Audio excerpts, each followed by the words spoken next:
Salut les tabaseurs, content de vous retrouver sur votre chaîne Tabas Vidéo. Aujourd'hui, ça du très lourd. Je vais vous faire la promotion des workflows événementiels. Ça y est, ça fait longtemps que vous entendez parler, ils sont arrivés. Cet été, c'est donc la révolution chez Up3E. Votre outil va changer de paradigme. Vous allez passer d'un outil actif à un outil proactif. Qu'est-ce qui va se passer concrètement? Jusqu'à présent, vous aviez un outil qui réagissait par rapport à ce qu'il se passait. À la création, à la modification ou à la suppression d'une ressource, vous étiez en capacité d'effectuer des workflows.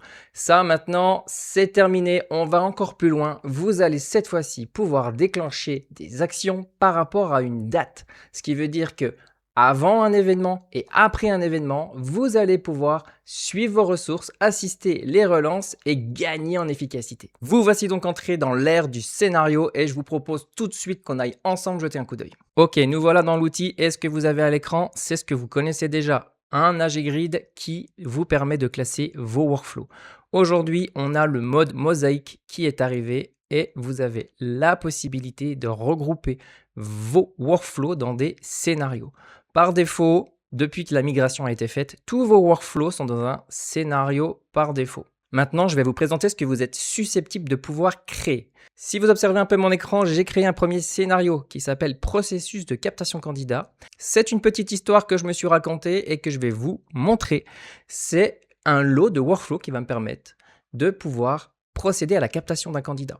J'en ai fait un aussi exprès pour la gestion des mises en relation et exprès dans le cadre des suivis commerciaux. Si je reviens sur le processus de captation candidat, qu'est-ce qui se passe? Je vais pouvoir permettre à un candidat à J+12 de le basculer automatiquement dans la campagne par défaut si j'ai détecté que sa candidature était à minima existante ou acceptée. Si jamais ce n'était pas le cas, je peux décider en automatique de directement le basculer vers une campagne prospect froide. Par la suite, j'ai créé un deuxième workflow qui me permet tout simplement d'enregistrer la date à laquelle il est sorti du SaaS. À quoi cela sert? À toute la suite de la chaîne. En workflow 3, à J+1, la fameuse date de sortie de SaaS du candidat, je vais pouvoir le relancer une première fois si j'ai détecté qu'il n'a jamais été connecté. Je pourrais imaginer le relancer une deuxième fois avec un autre type de template de mail, puis une troisième fois avec une nouvelle formulation. Et à l'issue de la troisième fois, je pourrais déterminer qu'il est temps de le classer dans la liste des candidats à abandonner, par exemple. En workflow 4, qu'est-ce que j'ai fait? J'ai la possibilité, cette fois-ci, à J+3 de la sortie de SaaS, de le relancer si je vois qu'il s'est connecté, mais que je n'ai toujours pas reçu de CV. Par la suite, j'ai créé le workflow 5, qui est un nouveau système de workflow, un système de workflow périodique. Je vais pouvoir, ici, dans ce cas-là, pouvoir tous les mardis à 10 h aller chercher tous les candidats qui ont au moins un avis pédagogique et aller les relancer par SMS ou par email pour les inviter à venir prendre rendez-vous avec nous, avec mon conseiller, pour pouvoir planifier les entretiens. Et une fois que j'ai un entretien, eh bien avec le workflow 6, par exemple, à J-2, je peux faire un rappel d'entretien que je peux envoyer soit à mes équipes, soit tout simplement au candidat, en lui remettant les modalités du visio, ou l'adresse et le lieu de rendez-vous, tout simplement. Donc là, en fait, ce qu'il faut comprendre, c'est qu'avec ce nouveau changement de paradigme, vous êtes proactif. C'est vous maintenant qui allez pouvoir tout simplement automatiser les tâches que vous demandiez de faire à vos équipes et qui leur nécessitaient un mode opératoire très précis. Si on continue à présent maintenant avec le processus de relance de mise en relation que j'ai créé pour vous. Comment on pourrait potentiellement repenser les choses? Moi, ce que j'ai fait d'abord, c'est un workflow tout bête qui permet de inviter tout simplement le candidat à utiliser le job board. Lorsque, à la modification de son profil, je détecte qu'il a un avis favorable et que son profil contient au moins un CV et que je l'ai eu en entretien, je lui envoie un mail qui lui permet de se connecter sur son espace et d'utiliser le job board. Le job board, par la suite, qu'est-ce que c'est? C'est la possibilité pour lui de mettre en favori des offres. Donc ça veut dire aussi du travail pour mes équipes. Là, ce que je peux faire, c'est automatiser des choses. Si à J+2 de la date d'une mise en favori faite par le candidat, il n'y a toujours pas eu de qualification de la part de mon conseiller, je peux aller notifier mon conseiller pour lui dire attention, tu as des candidats qui attendent de tes nouvelles.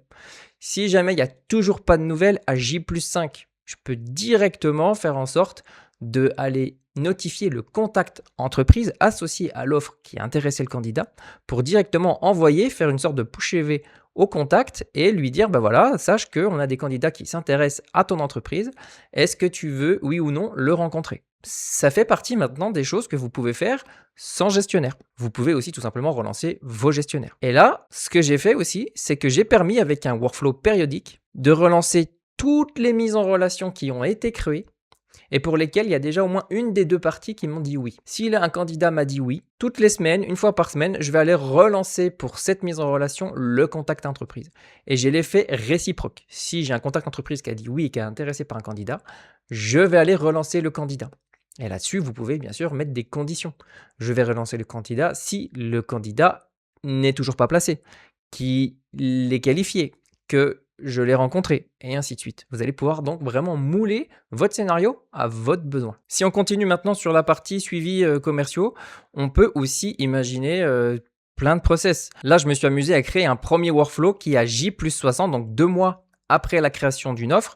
Si elle n'a pas bougé, qu'elle n'a pas encore été pourvue, que personne n'est positionné dessus, ça peut aller notifier soit mon gestionnaire, soit directement l'offre pour savoir où est-ce que ça en est. Est-ce qu'elle est pourvue? Est-ce qu'elle est toujours d'actualité? Je peux aussi, avec le Workflow 2, permettre de manière hebdomadaire d'aller tout simplement le lundi matin à 8 h, vous avez vu, envoyer un mail à mon équipe, à chacun de mes conseillers et lui lister la liste des rendez-vous qu'il va avoir pour la semaine à venir concernant les suivis commerciaux qu'il doit entretenir.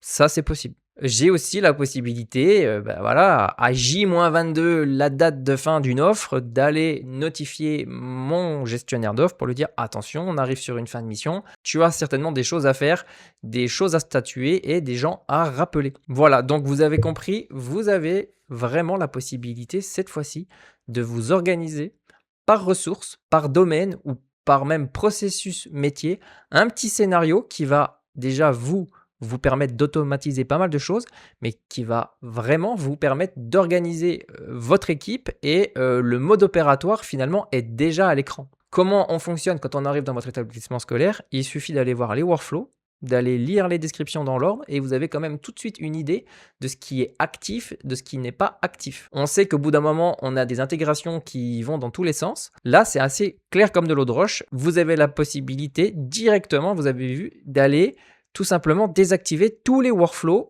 d'un scénario et mettre en pause, en stand-by, une partie des automatismes, le temps de repenser la plateforme, de vous organiser. Voilà les tabaseurs, vous avez tout compris concernant les workflows événementiels et vous avez compris que maintenant, votre CRM Up3E est un véritable CRM opérationnel. Avant, il fallait penser à tout, envoyer vos équipes via des modes opératoires pour l'ensemble des actions à mener. Maintenant, vous allez pouvoir automatiser le futur en fonction d'une date, d'un événement.